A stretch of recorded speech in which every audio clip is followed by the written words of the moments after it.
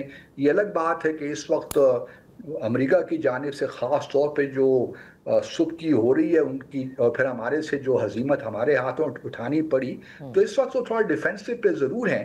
لیکن میرا اپنا خیال ہے کہ جو میکنزمز ہیں بھارت اور امریکہ کے شاید ٹرمپ کے جانے کے بعد یا ٹرمپ کے ہوتے ہوئے, کیونکہ مودی صاحب کے ساتھ بہت بڑی کوشش کر رہے ہیں کہ اگلے مہینے پریزیڈنٹ ٹرمپ کے ساتھ نیو یارک میں کوئی ملاقات ہو جائے تاکہ جو اس وقت مس انڈرسٹینڈنگز ہیں وہ دور ہوں. Let's see how things pan out and unfold in the months ahead. صحیح. بہت بہت شکریہ ڈاکٹر سلمیٰ ملک آپ کا بھی اور عبدالباسط صاحب آپ کا بھی فار بینگ ود اس آن دی شو. اسی کے ساتھ پروگرام کا وقت ختم ہوتا ہے. کل آپ کی خبر حاضر ہوں گے. اجازت دیجیے. اللہ حافظ.